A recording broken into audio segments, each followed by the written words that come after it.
share with you a little bit of hope that I experienced this weekend as a sports fan.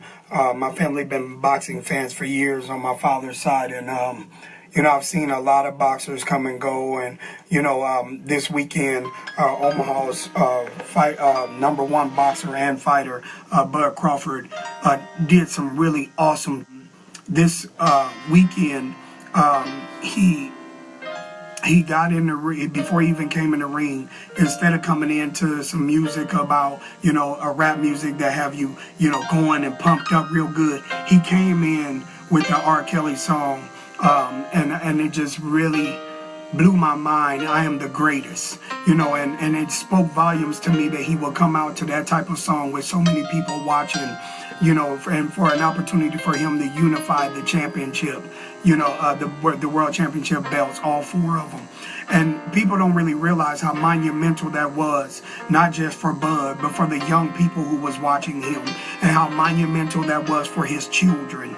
And I wanted to share this video in a sense of hope, not just for those who may be watching, but just how it spoke volumes to our city and to our state. And I want to share like this. After he came into World's Greatest, he got in the ring and he did something that boxing fans can really appreciate. He knocked the dude out with a body shot, and so many people today are headhunters. They want to knock somebody out, that they forget the lost art of a body shot. And I shared that to share this, that Bud is a boxer and a fighter. And the boxer is the one with the technique, the ability to choose the right tools, to study your craft, to study the opponent, to choose the right tool at the right time for the job. That's a boxer. It's a strategic thought process on how to accomplish a goal over your opponent. But then he's a fighter. And that's when obstacles get in your way. You have to fight your way through it. And when things don't go the way you want them to, and when life gets a bit frustrating and there's adversity, you dig deep and you fight your way through it. And I love how he's a hybrid like that. And this is the thing that I wanted to bring to you this morning to give the young people hope. And that is that Bud and everything that he had done this weekend, when it was done and all his kids had on the belts and whatever, I looked at the whole illustration of how he unified these belts in his own backyard and trusted God. He had hope, and he prayed before he stepped into the ring. And I wanted to share this with you, that this was not an easy road for him. And a lot of people look at it like he just walked into this. How many hours did he spend in the gym by himself? So many people don't want to be by themselves, but sometimes you got to get at this thing on your own if you want to succeed and be the world's greatest. You want to be hope for another generation.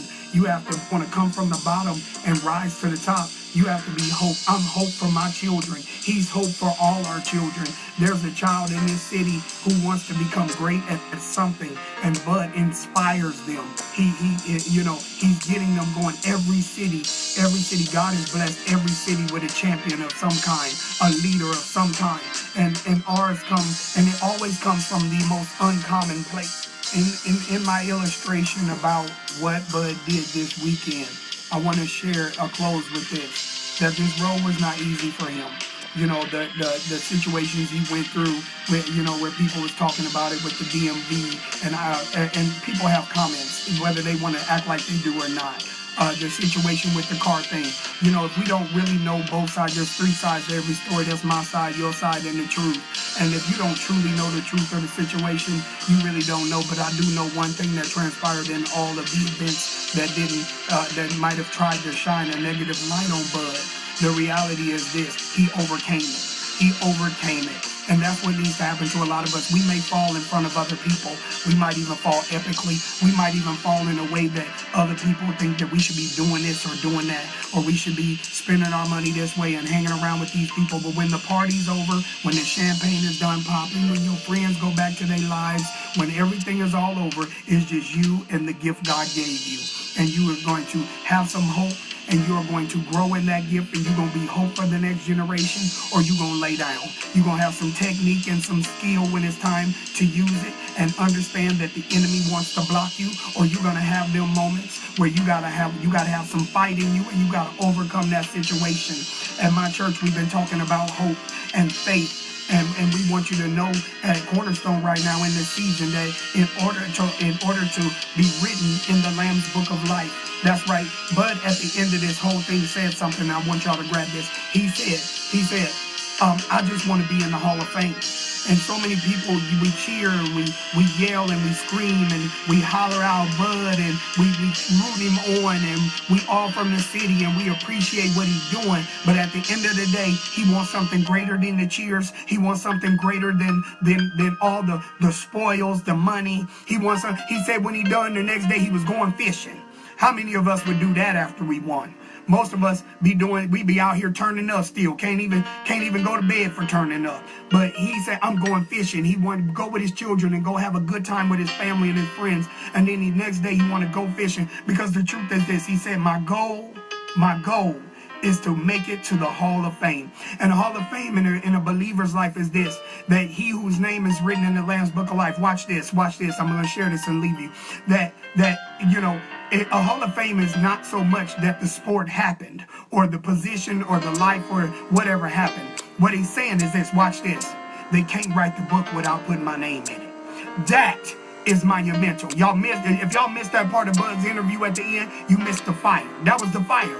I am the greatest, so I want to be in the Hall of Fame. Because in the Hall of Fame, no matter what, my blood, my sweat, my tears, my sufferings, what my mama been through, my family been through, no matter what I've been through, no matter about what people think about me, what's been said about me, I want to be in the Hall of Fame. And nothing I've done, good or bad, is going to make any difference as long as y'all do one thing, write my name down.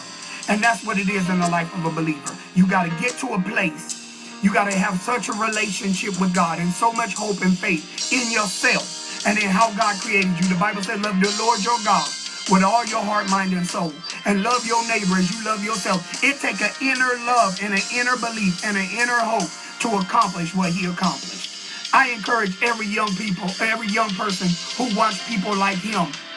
Stephen Curry, LeBron James, and these are athletes, yes, because there are some young athletes who got opportunity in this life and God is opening doors for you. And there's some people, these are people who are not only athletes, they are aware that the enemy is trying to block them from someone else getting hope. Don't ever give up your hope that God is using you in someone else's life. And I love that how he put the belts around his children because they make the greatest sacrifice. How many hours away from his kids he got to be in the gym? And yes, have people talked about him? Probably so. Have people not agreed with him? Probably so. Have people made comments and suggestions? Without question. But he overcame it. And the Bible says, he who overcomes, I'll be his God. And you'll be my son. He said, whatever you do in secret, the Lord will reward you openly. How many times he done had to box in that gym by himself, shadow boxing alone in his bedroom, in his private time. And yet God opened a door for him. And now he has done something that haven't been done in years. He unified those belts. And that is an awesome accomplishment. And we need to be mindful as people of God that the same hope that God gave Bud, the same faith that God gave Bud, he'll give you. So don't get it twisted.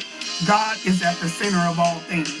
And if you want to be the world's greatest in your position, your calling, whatever position God put you in, you want to be the greatest of a parent, then you have to parent in such a way that they can't write the book of parenting without your name in it. You want to be a good believer in Jesus Christ, you got to love God and love his people in such a way they can't write the book of life without your name in it. You got to unify the championship. You got to unify. Unify what? I want to be a good Christian, a good man, a good father, a good husband, a good brother, a good friend, a good Omahan, a good leader in my city. I got to unify the championship. And every day I wake up, I got hope to reach it. I want to be the greatest at what I do. I found my purpose in life. Have you found yours?